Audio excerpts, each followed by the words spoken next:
एकदम दुरुस्त है। आपके सांसद और भारत सरकार में मंत्री doctor Jitendra Singh ji, general secretary Shri Ashok ji Kaul, general secretary doctor M K. Manyal. हाँ, नहीं आवाज तो मुझे ही नहीं सुनाई दे रही, तो आप लोगों को कैसे सुनाई देगी?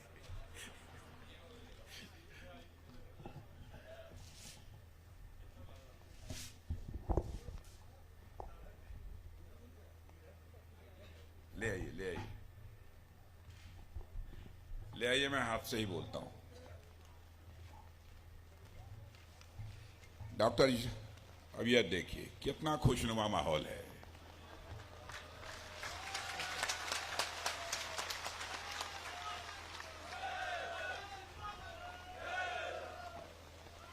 ये डॉक्टर जितेंद्र सिंह जी का करिश्मा है।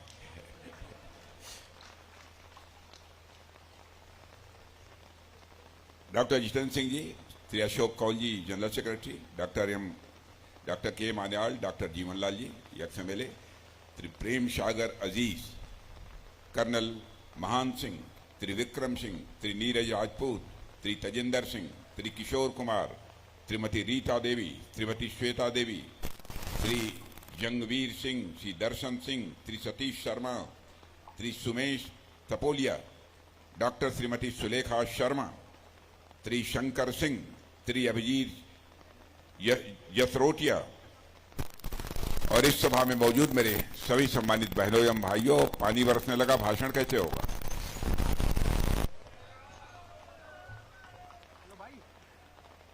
वैसे आप इतना ही कहना चाहूंगा बहनों भाइयों, शायद ये पहली बार इस स्थान पर किसी सार्वजनिक सभा को संबोधित करने के लिए आप लोगों के सामने खड़ा हुआ हूं। वैसे जम्मू कश्मीर के अधिकांश स्थानों पर मेरा जाना हुआ है, वहां की सार्वजनिक सभाओं को भी मैंने संबोधित किया है, लेकिन जम्मू कश्मीर में इस बसोली स्थान पर पहली बार किसी सार्वजनिक सभा को संबोधित करने के लिए आप लोगों के सामने खड़ा हुआ हूं। पहली बार आया हूं, फिर भी आप लोगों ने बहुत ही गर्मजोशी के साथ स्वागत किया है। भारत की परंपरा है और शिष्टाचार का तकाजा भी है। स्वागत, अभिनंदन और सलाम दुआ कभी एक तरफा नहीं होना चाहिए। इसलिए मैं भी अपनी तरफ से शीश उठाकर आप सभी बहनों भाइयों का हार्दिक अभिनंदन करता हूं, आप सभी का स्वागत करता हूं। मेरे बहनों भाइयों, जम्मू कश्मीर का जहां तक प्रश्न है, मैं सचमुच आपको लोगों को सौभाग्यशाली मानता हूं कि आप लोगों को डॉक्टर जितेंद्र सिंह जैसा सांसद मिला है। सरकार में मंत्री के रूप में बखूबी अपनी जिम्मेदारी का वो निर्वाह करते हैं। और इतना ही नहीं, भारत की संसद में यदि किसी विषय पर बोलना होता है तो डॉक्टर जितेंद्र सिंह जी जितने प्रभावी तरीके से बोलते हैं कि सभी के द्वारा उसकी सराहना की जाती है। ऐसे हैं आपके डॉक्टर जितेंद्र सिंह जी। लेकिन चुनाव हो रहा है, तीसरी बार वह प्रत्याशी बनकर चुनाव के मैदान में है। पता नहीं, मुझे ऐसा लगता है, पता नहीं सही लगता है कि नहीं लगता, मैं नहीं जानता, आप लोग ज्यादा जानते होंगे। पहले की अपेक्षा कई भारी मतों से डॉक्टर जितेंद्र सिंह जी आप लोगों के आशीर्वाद से विजय हासिल करने जा रहे हैं।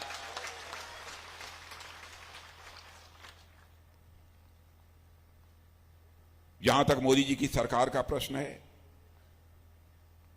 भारत ही नहीं सारी दुनिया इस सच्चाई को स्वीकार करती है कि भारत तेजी के साथ आगे बढ़ रहा है।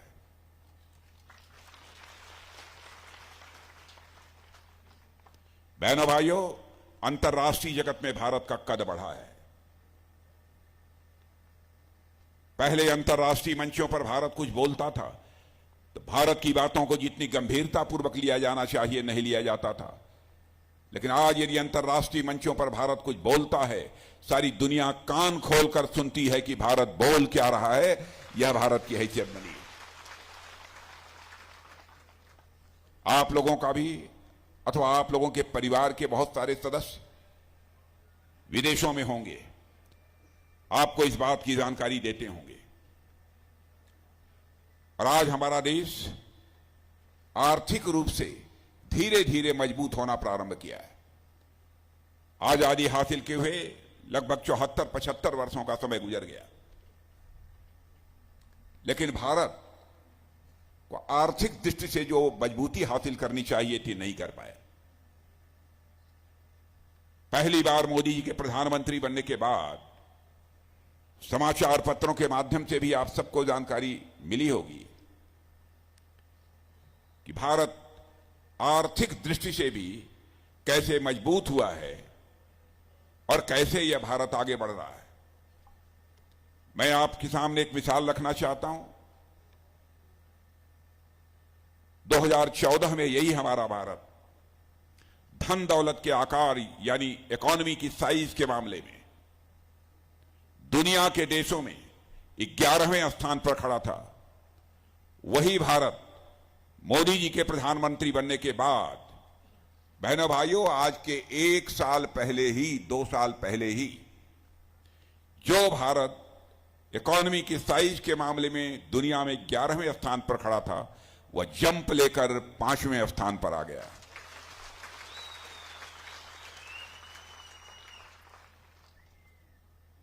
और सारी दुनिया के अर्थशास्त्री मानते हैं, दुनिया की जानी मानी फाइनेंशियल फर्म्स भी मानती है, उनका दावा है कि भारत जिस तेजी के साथ आगे बढ़ रहा है, इस सच्चाई को नकारा नहीं जा सकता कि 2026 समाप्त होने के बाद 2027 आते आते यही भारत इकोनॉमी की साइज या अर्थव्यवस्था के आकार के मामले में दुनिया की टॉप 3 कंट्रीज में आकर खड़ा हो जाएगा।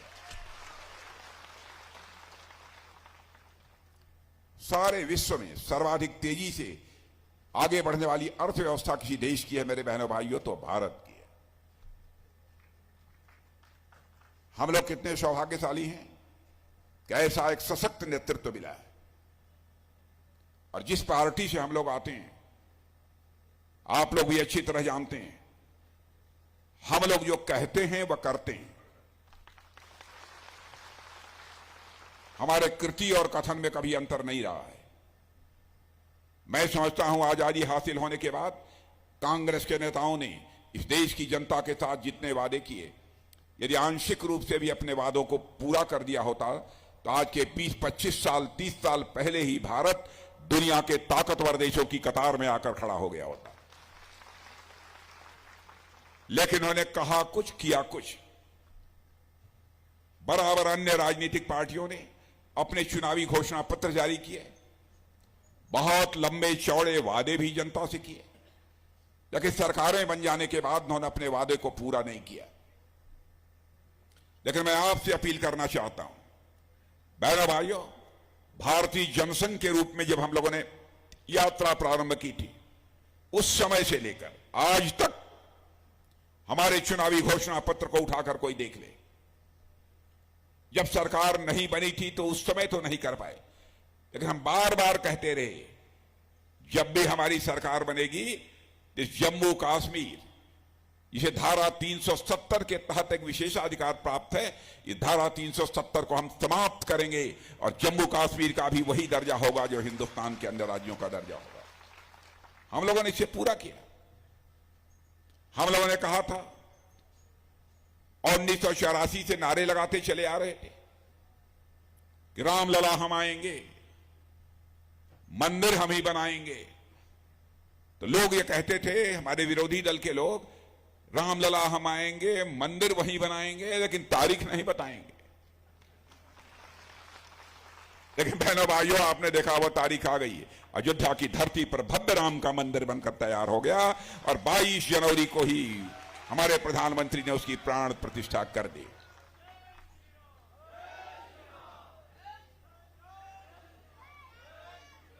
और मुझे तो पता नहीं क्यों यह एहसास होता है कि भारत में भी अब राम राज्य का आगाज हो चुका है। बहनों भाइयों, राम राज्य आने से भी कोई रोक नहीं पाएगा।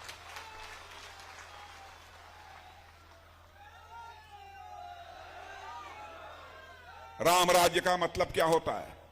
राम राज्य का मतलब लोगों के अंदर कर्तव्य बोध पैदा हो, अपने कर्तव्य के प्रति जागरूकता पैदा हो, अधिकार बोध नहीं। सारा संकट पैदा हुआ था। कैकेयी को जब अधिकार बोध हुआ था, शेष सभी लोग जितने थे अपने कर्तव्य का पालन कर रहे थे। ऐसी स्थिति भारत में भी अब धीरे धीरे पैदा हो रही है। जब सरकार में बैठे हुए लोग अपने कर्तव्य का पालन करेंगे, उसे अधिकार समझकर काम नहीं करेंगे, कर्तव्य के प्रति अपने जागरूक रहेंगे, तो सारा हिंदुस्तान, मैं समझता हूं सारे भारत के नागरिक भी धीरे धीरे जागरूक होते जाएंगे, उन्हें कर्तव्य बोध होता जाएगा। और मैं भारतीय जनता पार्टी के संबंध में बतलाना चाहता हूं, हम लोग भी राजनीति करते हैं, हम लोगों के अंदर भी एक कर्तव्य बोध है। हम राजनीति करते हैं तो केवल सरकार बनाने के लिए राजनीति नहीं करते हैं। हम राजनीति करते हैं मेरे बहन भाइयों, देश बनाने के लिए हम लोग राजनीति करते हैं। और यह करके मोदी जी के नेतृत्व की सरकार ने दिखा दिया, जो कहा सो किया।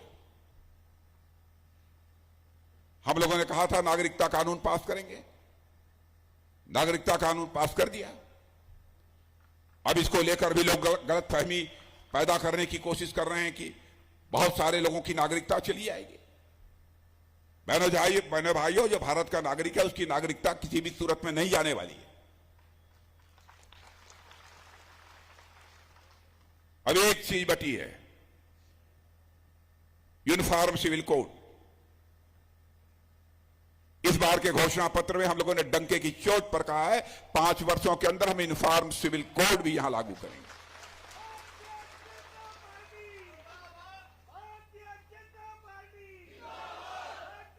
इस देश में समान नागरिक संहिता क्यों नहीं होनी चाहिए, इसका किसी के पास कोई तर्क नहीं है। इसीलिए मैं कहता हूं कि जो हम लोगों ने कहा वह किया। और मैं जानता हूं आजाद भारत में बहुत बड़ा संकट पैदा हुआ था कि नेताओं के कहने और करने में अंतर होने के कारण ही भारत की राजनीति और भारत के नेताओं पर से जनता का विश्वास धीरे धीरे समाप्त होता चला गया। जो कहता कुछ था और करता कुछ था, उसको लोग कहते थे ये नेता है, यानी जो झूठ बोले वही नेता है। यह धारणा बनी हुई थी। मैंने भाइयों, मैं डंके की चोट पर कह सकता हूं, इस धारणा को तोड़ने का काम यदि किसी ने किया है तो भारतीय जनता पार्टी ने किया है। भारत की राजनीति में अन्य राजनीतिक पार्टियों ने जो विश्वास का एक संकट पैदा किया था, उस विश्वास के संकट को हम लोगों ने चुनौती के रूप में स्वीकार किया। हम लोगों ने कहा था ना, धारा 370 समाप्त करेंगे, कर दिया। राम मंदिर हो गया, नागरिकता कानून हो गया, 3 तलाक के बारे में भी हम लोगों ने कहा था। लोग ये कहते हैं, हमारे विरोधी दल के लोग, अरे साहब दूसरे धर्मावलंबियों के मामले में आप क्यों हस्तक्षेप करते हैं, क्या आपको अधिकार है? मैं उन्हें साफ कर देना चाहता हूं 2 टूक शब्दों में कि बहनों भाइयों, कोई मां, बहन, बेटी चाहे किसी भी धर्म की मानने वाली क्यों न हो, वो हमारी भी मां है, बहन है और बेटी है। उसका कोई शोषण करे, उसकी उपेक्षा करे, सरकार बने या न बने, सरकार भाड़ में जाए, लेकिन नारी सम्मान पर चोट कभी भी हमारी पार्टी बर्दाश्त नहीं कर सकती। उस मामले में भी जो फैसला करना चाहिए कर लिया, 3 तलाक की व्यवस्था समाप्त कर दी। कैसे हम स्वीकार कर सकते हैं? क्या आप किसी से शादी करिए और शादी करने के बाद 10 दिन के बाद या तीसरे दिन ही आप 3 बार तलाक तलाक तलाक बोल दीजिए, उसकी छुट्टी हो जाए? कहां जाएगी? इसीलिए मैं कहता हूं कि हम लोग राजनीति केवल सरकार बनाने के लिए नहीं करते हैं, देश बनाने के लिए हम लोग राजनीति करते हैं। जहां तक जम्मू कश्मीर का सवाल है, यहां पर कांग्रेस, नेशनल कॉन्फ्रेंस, पीडीपी, इन्हीं राजनीतिक पार्टियों का विशेष वर्चस्व रहा। और मुझे याद है कि ये लोग कहते थे धारा 370 यदि समाप्त होगी तो यहां पर खून की नदियां बहेंगी। अरे मैं उनको बताना चाहता हूं, खून की नदियां नहीं, पानी की नदियां बहेंगी। और ऐसे ही किस तरीके से जम्मू कश्मीर का विकास हो रहा है, तो जम्मू कश्मीर में दूध की नदियां बहेंगी, खून की नदियां नहीं बहेंगी। अरे जी, मैं कहूं कि सचमुच हमारे मोदी जी ने जम्मू के लोगों को उनका हक सूद सहित वापस किया है, तो यह कहना भी अतिशयोक्तिपूर्ण नहीं होगा मेरे बहनों भाइयों। हम लोग बराबर कहते रहे कि जहां हुए बलिदान मुखर्जी, वह कश्मीर हमारा है। और बहनों भाइयों, उस संकल्प को हमारी सरकार ने पूरा कर दिया है। यहां पर अन्य भी बहुत सारे 370 समाप्त होने के बाद जो हमारी सरकार ने फैसला किया है, उसके बारे में आप सभी अच्छी तरह जानते हैं। यह कांग्रेस के लोग विरोध कर रहे थे, लेकिन आपने देखा होगा कि राहुल गांधी ने जब अपनी न्याय यात्रा समाप्त की, तो इसी गुलबर्ग में आकर मैंने देखा कि बर्फों से वह एक वहां पर एंजॉय कर रहे थे, खेल रहे थे। मैंने देखा कि प्रियंका जी भी आई थी, एक दूसरे के ऊपर लोग बर्फ फेंक रहे थे। यदि धारा 370 समाप्त न हुई होती तो शायद यह अवसर उनको न मिलता।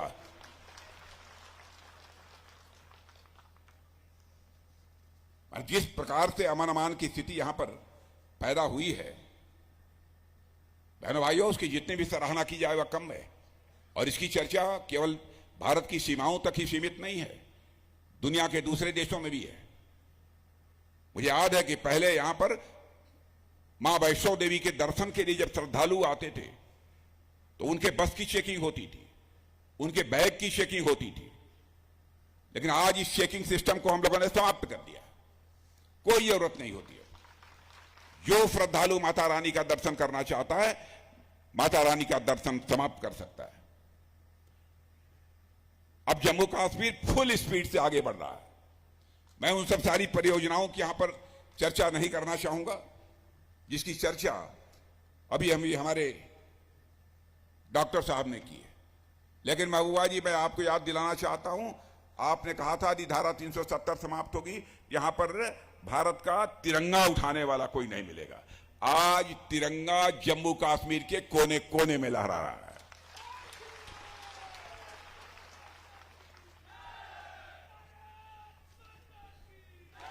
यह है हमारी ताकत, यह है हमारी ताकत मेरे बहनों भाइयों। और आज मैं आपसे कहना चाहता हूं कि हमारे प्रधानमंत्री ने बहुत सारे काम किए। शायद ही ऐसा कोई हमारे देश में बचा होगा जो सरकारी योजनाओं का किसी न किसी रूप में वह लाभार्थी न हो। गरीबों का अथवा मध्यम वर्गीय लोगों का जहां तक प्रश्न है, आप उनके बारे में भी जानते हैं कौन सी सुविधाएं मिली हैं। मैं जम्मू कश्मीर में भी जानता हूं, बहुत सारे ऐसे घर हैं जहां पर कि नल के माध्यम से जल नहीं पहुंचता था। नल के माध्यम से घरों में जल पहुंचना चाहिए सारे देश में। पहली बार किसी प्रधानमंत्री ने चिंता की तो हमारे संवेदनशील प्रधानमंत्री मोदी जी ने चिंता की इसकी। आपने देखा होगा कि राजस्थान, मध्य प्रदेश, छत्तीसगढ़, झारखंड के कई ऐसे जिले हैं मेरे बहनों भाइयों की माताएं बहनें दूर दराज किसी नाले से, किसी नदी से घड़ों में पानी भरकर और घड़े पर घड़ा रखकर अपने सिर के ऊपर वह पानी लेकर आती थी और अपने घर की आवश्यकताओं को पूरा करती थी। लेकिन महिलाओं को जिन कठिनाइयों का सामना करना पड़ता था, उसका एहसास यदि किसी को पहली बार हुआ भारत की राजनीति में, तो हमारे प्रधानमंत्री मोदी जी को हुआ। और उन्होंने कहा चाहे जो कुछ भी हो, जितना पैसा लगेगा हम लगाएंगे, लेकिन हम हर घर में नल के माध्यम से जल पहुंचाएंगे। और मैं आज आप लोगों से भी कहना चाहता हूं, यदि किसी का घर यहां छूट गया होगा बहनों भाइयों, आप पक्का विश्वास रखिए आपके घर में भी नल के माध्यम से जल पहुंचकर रहेगा, एक भी घर शेष नहीं बचेगा। किसी ने कभी चिंता नहीं की। हर व्यक्ति के सिर पर एक पक्की छत होनी चाहिए।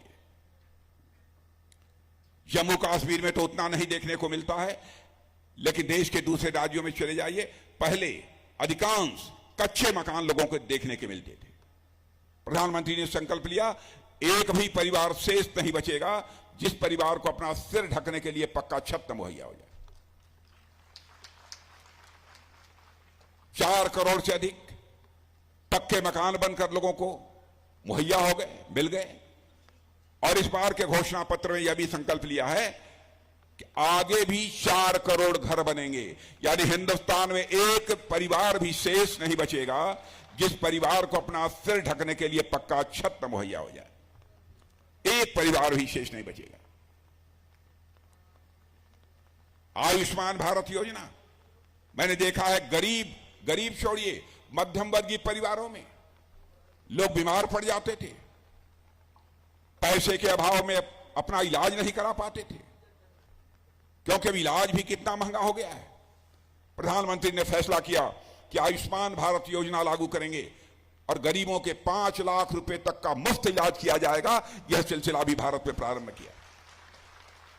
और आज आपको बतलाना चाहता हूं, कल जो चुनावी घोषणा पत्र बना है, उस घोषणा पत्र की कमेटी का चेयरमैन मैं ही था। प्रधानमंत्री जी ने अपनी संवेदना व्यक्त करते हुए उस समय कहा कि राजनाथ जी, जो घोषणा पत्र बन रहा है उसमें एक बात ये जरूर डाल दीजिए कि 70 वर्ष की आयु के, चाहे किसी इनकम ग्रुप के हों, चाहे किसी जाति के हों, सभी को आयुष्मान भारत की सुविधा मुहैया कराई जाएगी। 4 जून को के बाद जब आपकी सरकार बनेगी बहनों भाइयों, तो मैं समझता हूं कि जुलाई से जितने भी हमारे इस प्रकार के 70 साल की आयु से अधिक के लोग हैं, एक परिवार में 4 लोग हैं तो चारों को आयुष्मान भारत की सुविधा उपलब्ध होगी, यानी 5 लाख रुपए तक का मुफ्त इलाज। मैं याद दिलाना चाहता हूं आपकी कोविड के संकट की। विश्व के अधिकांश देश कोविड के संकट से प्रभावित थे। भारत की हालत तो यह थी कि यहां पर कोविड के संकट से निजात दिलाने के लिए हमारे पास वैक्सीन नहीं थी ताकि लोगों को टीका लगाया जा सके। प्रधानमंत्री ने चटपट वैज्ञानिकों से संपर्क किया, स्वयं जाकर बेंगलुरु में उनकी हौसला अफजाई की और वैज्ञानिकों ने एक बार संकल्प लिया। तो आज मैं दावे के साथ कह सकता हूं कि भारत में शायद ही ऐसा कोई नागरिक हो जिसे कि कोविड की वैक्सीन की कम से कम 2 डोज नहीं तो 3 डोज निश्चित रूप से लगी होगी। दुनिया के धनवान देशों में भी मैं जानता हूं, वहां के सभी लोगों को कोविड वैक्सीन की 2 डोज 3 डोज नहीं लगी है तो केवल और केवल हमारे देश भारत में लगी है। मेरे बहनों, ये हमारी स्थिति है। और भारत की मान्यता सारी दुनिया में कैसे बढ़ी है, एक घटना की आपको जानकारी देना चाहता हूं। रूस और यूक्रेन के बीच इस समय युद्ध चल रहा है। हमारे भारत के बहुत सारे बच्चे वहां, कोई मेडिकल की पढ़ाई कर रहा है, कोई इंजीनियरिंग का कोर्स कर रहा है, कोई मैनेजमेंट का कोर्स कर रहा है। बराबर रूस की तरफ से मिसाइलें चल रही थी, यूक्रेन की तरफ से भी चल रही थी, बम गोले सब चल रहे थे, बड़ी संख्या में लोग मारे जा रहे थे। स्वाभाविक रूप से जो बच्चे विदेशों में पढ़ते थे, उनके माता पिता परिवार के सदस्यों ने मांग करनी शुरू की, मोदी जी चाहे जैसे हो हमारे बच्चों को यूक्रेन से आप बाहर निकालिए। बहनों भाइयों, हमारे प्रधानमंत्री ने रूस के राष्ट्रपति से बात की, यूक्रेन के राष्ट्रपति से बात की, अमेरिका के राष्ट्रपति से बात की। 4.5 घंटे के लिए युद्ध रुक गया और हमारे 22,500 बच्चे यूक्रेन से चलकर भारत आ गए।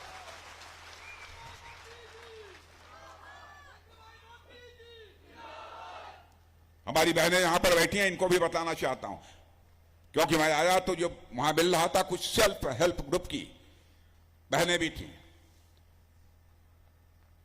सेल्फ हेल्प ग्रुप के माध्यम से बहनों भाइयों, अब तक 1 करोड़ बहनों को लखपति बनाने का काम किसी सरकार ने किया है तो मोदी जी की सरकार ने किया। और हम लोगों का संकल्प है कि ऐसी 3 करोड़ बहनों को हम लखपति बनाएंगे। बहनों भाइयों, 3 करोड़ बहनों को हम सेल्फ हेल्प ग्रुप के माध्यम से लखपति बनाएंगे। बड़े संकल्प को लेकर हम लोग काम कर रहे हैं। और मैं यह भी आपको दिलाना चाहता हूं, राजनीतिक पार्टियां किस तरीके से आजाद भारत में जनता को गुमराह करती रही हैं। कांग्रेस की पार्टी ने पहले ही प्रारंभ से 51 से यह कहना प्रारंभ कर दिया था, हमारी सरकार बना दो, भारत की गरीबी समाप्त कर देंगे, गरीबी दूर कर देंगे। नेहरू जी ने भी कहा, इंदिरा जी ने भी कहा, राजीव गांधी ने कहा, जो आते थे सब गरीबी ही दूर करते थे। कोई गरीबी दूर नहीं कर पाया। लेकिन मैं कह रहा हूं, और मैं ही नहीं कह रहा हूं, बल्कि यहां की बड़ी बड़ी वित्तीय संस्थाएं, नीति आयोग यह दावा कर रहा है कि आजाद भारत में पहली बार इतने कम समय में 25 करोड़ लोगों को गरीबी रेखा से बाहर करने में कामयाबी किसी ने हासिल की है, तो मोदी जी के नेतृत्व की सरकार ने यह कामयाबी हासिल की है।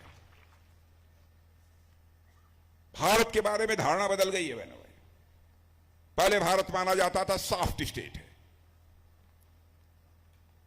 लेकिन आप लोग जानते हैं भारत का चरित्र है। भारत ने आज तक न तो दुनिया किसी देश पर कभी कोई आक्रमण किया है, न दुनिया के किसी देश की 1 इंच जमीन पर कब्जा किया है। यह भारत का चरित्र है। लेकिन आपने देखा यह उरी और पुलवामा की घटना हुई, तो उस समय भारत का चरित्र लोगों को समझ में आ गया होगा कि क्या है।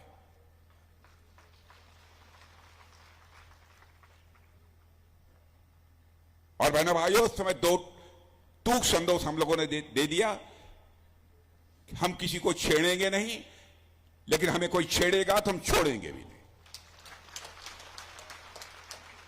हमने साफ यह संदेश दे दिया, देखिए मैंने हम ऐसा करेंगे यह आवश्यक नहीं है, लेकिन कोई छेड़े ना हमको। हमारे पास वह ताकत है कि हम सीमा के इस पार भी मार सकते हैं, और जरूरत पड़ेगी तो सीमा के उस पार भी जाकर मार सकते हैं। यह भारत के पास ताकत है। इन सब सारी चीजों के कारण मेरे बहनों भाइयों,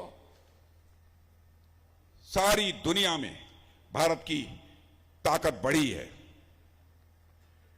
जम्मू कश्मीर में क्या क्या हुआ है मैं ही देख रहा था, मैंने बल्कि नोट बनाकर मैं चला कि क्या क्या चीजें हुई हैं। लेकिन मैं सारी चीजों की चर्चा करूंगा तो एक बहुत लंबा समय लगेगा, क्योंकि आप सबको उसके संबंध में जानकारी हो चुकी होगी। मैं अपने महामंत्री जी से पूछ रहा था, वो बतला रहे थे। सारे लोग इन सब सारी चीजों से अच्छी तरह परिचित हैं। अब जम्मू कश्मीर की बहनों को तो एक अधिकार और मिल गया है। पहले यदि बाहर यदि कहीं शादी हो गई तो संपत्ति का अधिकार वो खो देती थी। अब क्या पूछना, शादी कहीं हो, संपत्ति का अधिकार इस जम्मू कश्मीर में उनका कायम रहेगा। यह काम कौन कर सकता था? यह काम यदि कोई कर सकता था तो बहनों भाइयों हम ही लोगों की सरकार कर सकती थी। क्या क्या विकास हुए हैं इसके संबंध में बहुत सारी चर्चाएं हमारे डॉक्टर जितेंद्र सिंह जी ने आप सबके सामने कर दी हैं, इसलिए उसके विस्तार में जाकर मुझे चर्चा करने की आवश्यकता नहीं है। आज तो मैं लगातार, हम लोग सारे देश भर में दौरे पर हैं। आज डॉक्टर जितेंद्र सिंह जी का आग्रह था कि आप हमारे यहाँ भी एक बार आ जाइए, तो मैं आ गया, लेकिन माइक थोड़ी गड़बड़ हो गई और इसमें मुझे बोलने में भी प्रॉब्लम हो रही है, क्योंकि हाथ में माइक पकड़कर बोलना बहुत सारी चीजें अपने आप भूलने लगती हैं, ये मजबूरी है। लेकिन इसमें किसी का दोष नहीं है, कभी कभी हो जाती है गड़बड़ी इस प्रकार की। लेकिन मैं आप सबसे यही अनुरोध करना चाहता हूं कि डॉक्टर जितेंद्र सिंह जी को, अरे अनुरोध करने की भी लगता है मुझे कोई जरूरत नहीं है, आप लोगों ने मन बना लिया है कि डॉक्टर जितेंद्र सिंह जी को भारी मतों से हमको बीए दिलाकर भेजना।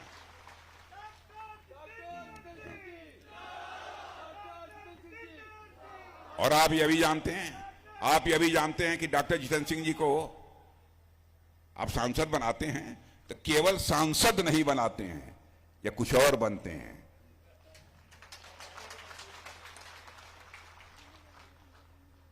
इसलिए बहनों भाइयों, आज के अवसर पर इससे ज्यादा कुछ न कहते हुए आप सभी को धन्यवाद देते हुए अपना निवेदन समाप्त करता हूं।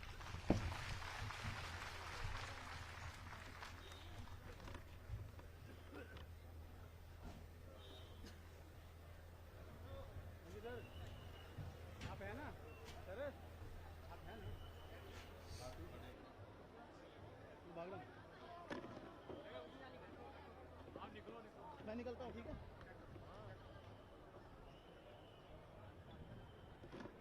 सौरभ भाई